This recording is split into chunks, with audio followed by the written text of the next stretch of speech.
Hi. I was just browsing Twitter on my lunch break, and I saw somebody tweeted a link to an essay on a WordPress site that I started to read, and I thought it seemed interesting, so I decided I will go back and just read it and react to it as I'm reading it for the first time. Oh god. I cannot pronounce what it's the title or the blogger. I think it's in Spanish. It's La Scapigliata. Don't drag me for my pronunciation, please. Okay. The title is Why I Decided to Stop Using the Term Trans Woman.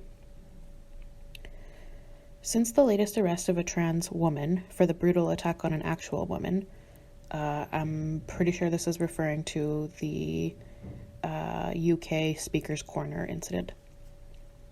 I've seen many women stand by this male and show no compassion for his female victim.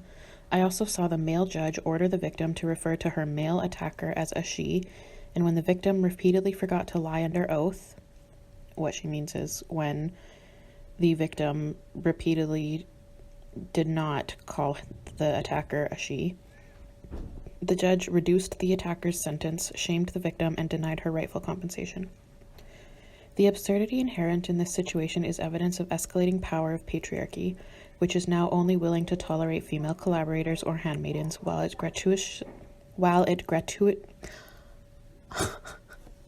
Somebody help me. I'm going to start over. The absurdity inherent in this situation is evidence of escalating power of patriarchy, which is now only willing to tolerate female collaborators or handmaidens, while it gratuitously punishes women who resist.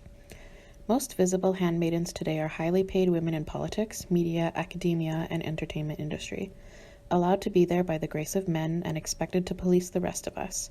So when small pockets of resistance do form, women with dissenting opinions are told to stay quiet or face double assault, male and female punishment, peppered with betrayal by their own kind.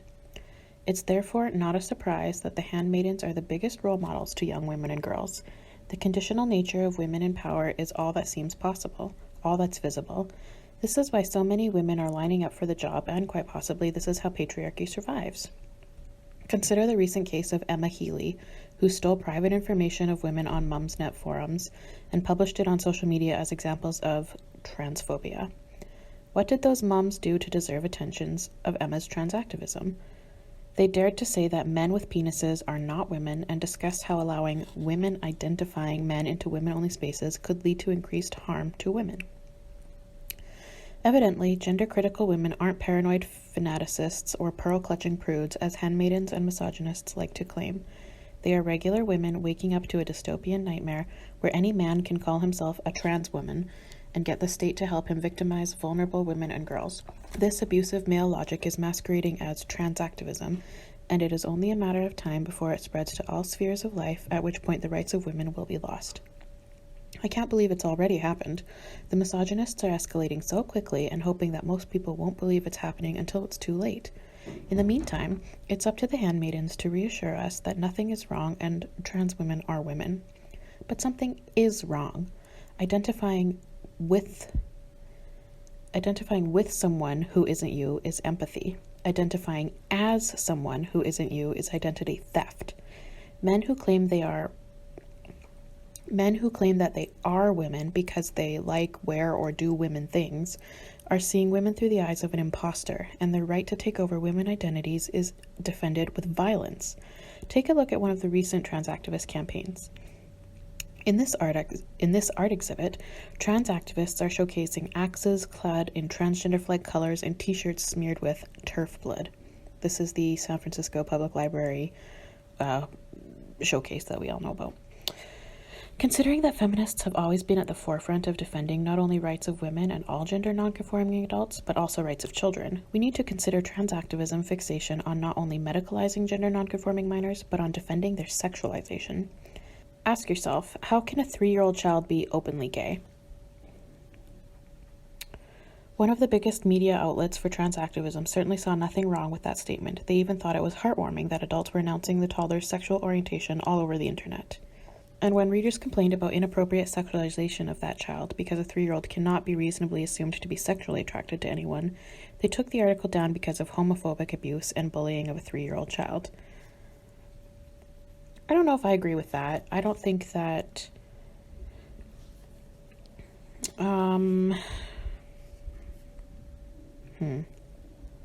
I certainly knew at the age of 4 that I had crushes on only girls and didn't like boys.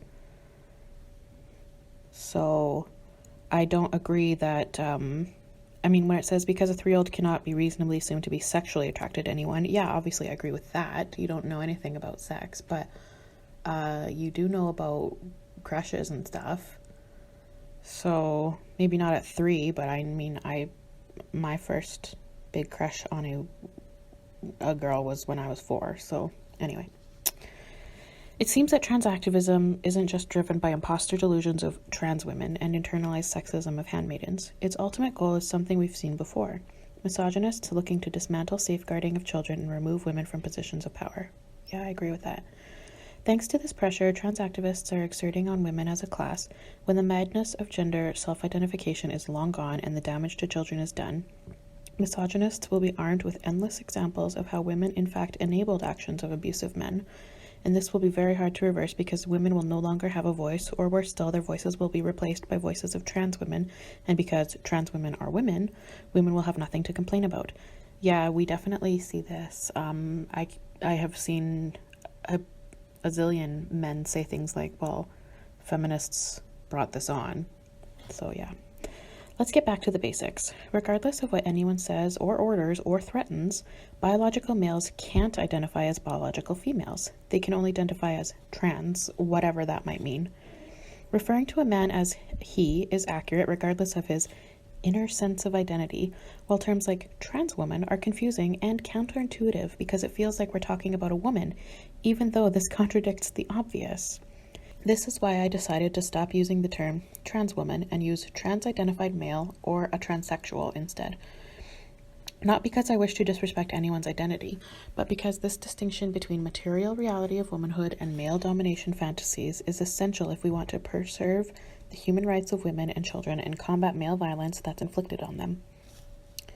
I will also only use sex-appropriate pronouns, out of respect when that respect is warranted, and it's not when a man is abusive. I'm prepared to use they or the person's name, but I'm committed to not using pronouns for the opposite sex, even though my impulse is to placate. Which brings me back to handmaidens. Feminism is a journey from trying to comply with demands of violent men to finding courage to enforce strong boundaries with them. I no longer care how men will react. I'm here to demand justice for victims of male violence, immediate reversal of gender self-identification, proof of safety for women and children, and repercussions for anyone in the public eye who supported this dangerous initiative. Stakes are too high now. Kids are being abused and lied to. Women are being harmed and disrespected in ways none of us could have even imagined. It's time to take a stand. P.S. At this point, it's clear that women need all the help they can get to fight this, but we must tread carefully. Male-dominated, moderate, and left factions are at the forefront of trans activism, but the conservative right is working tirelessly to undermine social welfare and women's reproductive rights. They both suffer from their own brand of narcissism and misogyny, which is no less damaging to women, even if they agree with us on this one issue. Yeah, I agree. This is an overall good piece. I think it's important to not use the word trans woman either, because no part of them is a woman. They're trans identified males, they're men, they're trans males, I guess, but she's right when she said that it can get confusing. Like, when you say the word trans woman, I cannot tell you how many like normies out there who aren't well versed in gender politics, when you say trans woman, they think you mean a biological female. Like, they don't think that it's a male transitioning. They think you mean a woman, like an actual woman. So I think, yeah, language is important to be concise about. Trans women are men.